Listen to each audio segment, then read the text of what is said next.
Hello all, welcome back to my channel. It's me Deepika official. ఎప్పుడు cooking videos పెట్టేది, ఇప్పుడేంటి కొత్తగా పూలు చూపిస్తుంది అనుకుంటున్నారా? చెప్తా. మీకు కూడా చిన్న ఏజ్లోనే తెల్ల వెంట్రుకలు రావడము, హెయిర్ ఫాల్ అయిపోవడము, డాండ్రఫ్ పట్టేయడము, హెయిర్ అస్సలు రీగ్రోత్ లేకపోవడము, ఇలాంటి ప్రాబ్లమ్స్ ఉన్నాయా? ఈ అన్ని ప్రాబ్లమ్స్ లేకపోయినా అందులో ఖచ్చితంగా ఒక్కటన్నా ఉంటుంది ఇప్పుడున్న జనరేషన్లో వాళ్ళకి. సో అందుకోసమే ఈ వీడియో అయితే చాలా రీసెర్చ్ చేసిన తర్వాత, చాలా కష్టపడ్డ తర్వాత నేనైతే ఈ వీడియో మీకోసం చూపిస్తున్నాను. హెయిర్ ఆయిల్స్ కోసము, షాంపూస్ కోసము, లేదంటే ఏవైనా కొత్త సిరమ్స్ కోసము చాలా మనీ ఇన్వెస్ట్ చేసి ఉంటారు కదా. అవన్నీ పక్కన పెట్టేసి ఒక 1 మంత్ అయితే ఒక్కసారి ఈ విధంగా ఆయిల్ అయితే ప్రిపేర్ చేసుకుని ట్రై చేయండి. చాలా మంచి రిజల్ట్ కనిపిస్తుంది. అన్నీ మన ఇంట్లో దొరికేసే ఇంగ్రీడియంట్సే, మనమే గుర్తించమంతే. సో ప్రాసెస్లోకి వెళ్ళిపోదాం. మెయిన్గా ఈ ఆయిల్కి కావాల్సింది అవిసె గింజలు. ఇవి మనకి ఏ సూపర్ మార్కెట్లో అయినా, లేదంటే నార్మల్ షాప్స్లోనైనా దొరుకుతాయి. తర్వాత బ్లాక్ సీడ్స్ వల్ల హెయిర్ అనేది చాలా బ్లాక్గా ఉంటుంది. నెక్స్ట్ అయితే కరివేపాకు అన్నంలో ఎలాగో తినము, అట్లీస్ట్ ఆయిల్లో అయినా యూస్ చేసుకుందాము. తర్వాత వచ్చేసరికి మెంతులు, ఆ తర్వాత ఆనియన్స్, కొంచెం కలబంద, మీడియం సైజ్ ఆనియన్ అయితే సరిపోతుంది. అదేవిధంగా పెద్ద ఉసిరికాయ ఉంటుంది కదా, దానివల్ల చాలా హెయిర్ బెనిఫిట్స్ అయితే ఉంటాయి. అది సీజనల్ కాబట్టి అన్ని రోజుల్లో మనకు దొరకదు. సో దొరికినప్పుడే దాన్ని అయితే తీసుకుని కట్ చేసుకుని చక్కగా ఎండలో ఎండబెట్టేసుకుని స్టోర్ చేసుకోవచ్చు. దీన్ని మనం 1 ఇయర్ పాటు యూస్ చేసుకోవచ్చు హ్యాపీగా. నెక్స్ట్ మీకు చూపించినట్టుగా మందార పూలు అండ్ మందార ఆకులు. మందార పూలు మనకి ఎక్కువ క్వాంటిటీలో దొరకకపోతే ఎప్పుడు దొరికితే అప్పుడు మనమైతే వాటిని ఎండపెట్టుకుని స్టోర్ చేసుకుని పెట్టుకోవాలి. ఎప్పుడైతే ఇలా ఆయిల్ ప్రిపేర్ చేస్తామో అప్పుడు మనం ఆయిల్లో వేసుకుని యూస్ చేసుకోవచ్చు. 1 మోర్ ఐటమ్ వచ్చేసరికి రైస్.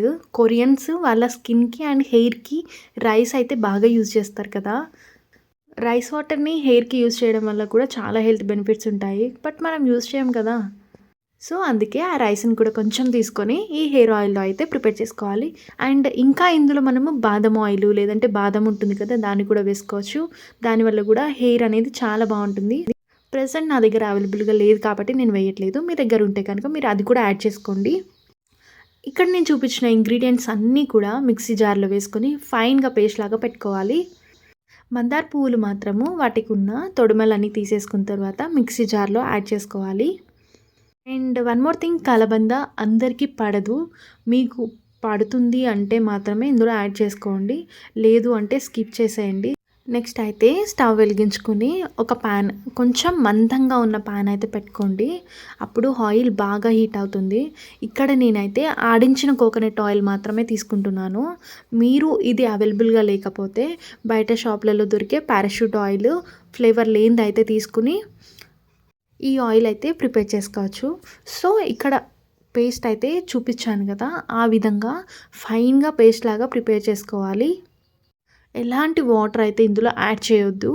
ఇన్ కేస్ మీకు మిక్సీ తిరగకపోతే అందులో కొంచెం ఆయిల్ యాడ్ చేసుకొని మిక్సీ పట్టుకోవచ్చు, మ్యాక్సిమం తిరుగుతుంది. నెక్స్ట్ అయితే ఆయిల్ కొంచెం హీట్ అవ్వగానే మనం ప్రిపేర్ చేసుకున్న పేస్ట్ని అయితే ఆయిల్లో వేసుకుని బాగా ఫ్రై చేసుకోవాలి.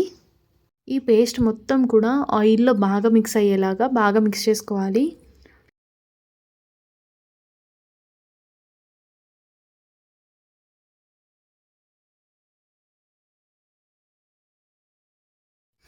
ఆయిల్లో మొత్తం కలిసిపోయిన తర్వాత ఒక్క 2 మినిట్స్ పాటు స్లో ఫ్లేమ్ మీద మాత్రమే పెట్టుకుని అలా వదిలేయండి.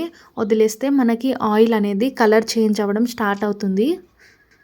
ఒక 2 మినిట్స్ తర్వాత మళ్ళీ మిక్స్ చేసుకుని ఒక్క 2 మినిట్స్ పాటు మళ్ళీ వదిలేస్తే మనకి ఆయిల్ అయితే ప్రిపేర్ అయిపోతుంది. నెక్స్ట్ దీన్ని వెంటనే స్ట్రెయిన్ చేసేయకుండా మొత్తం చల్లారిపోయేంత వరకు కూడా అలానే పక్కన పెట్టేయండి. మొత్తం చల్లగా అయిపోయిన తర్వాత ఒక గిన్నె తీసుకొని అందులో ఏదైనా కాటన్ క్లాత్ పెట్టుకుని అందులో ఈ ఆయిల్ని వేసుకొని స్ట్రెయిన్ చేసుకోండి. ఆయిల్ కలర్ చూసారా, మనం వేసిన ఆయిల్కి అండ్ ఇప్పుడు వచ్చిన ఆయిల్ కలర్కి అయితే చాలా డిఫరెన్స్ కనిపిస్తుంది మనకి.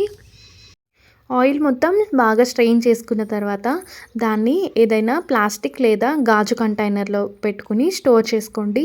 చాలా రోజుల పాటు స్టోర్ ఉంటుంది ఈ ఆయిల్ అయితే.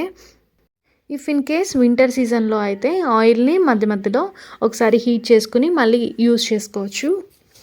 ఈ ఆయిల్ స్మెల్ అనేది కూడా చాలా బాగుంటుంది. మీకు హెడేక్ లాంటి ఇష్యూస్ ఏమైనా ఉన్నా కూడా చాలా బాగా హెల్ప్ అవుతుంది. డైలీ ఈ ఆయిల్ పెట్టుకుని మంచిగా మసాజ్ చేసుకోండి. మీ బాడీలో ఉన్న హీట్ కూడా తగ్గిపోతుంది.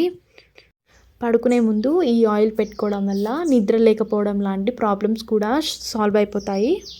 ఇన్ని బెనిఫిట్స్ ఉన్న ఆయిల్ని మీరు కూడా ఖచ్చితంగా ప్రిపేర్ చేసుకోండి. వీడియో నచ్చితే లైక్ చేయండి, సబ్స్క్రైబ్ చేయండి. మీ ఫ్యామిలీ మెంబర్స్కి, మీ ఫ్రెండ్స్కి ఈ వీడియోనైతే తప్పకుండా షేర్ చేయండి. మరిన్ని ఇంట్రెస్టింగ్ అండ్ యూస్ఫుల్ వీడియోస్ కోసం నా ఛానల్ అయితే డైలీ ఫాలో అవ్వండి. మళ్ళీ నెక్స్ట్ వీడియోలో కలుద్దాం. అంతవరకు బాయ్ బాయ్.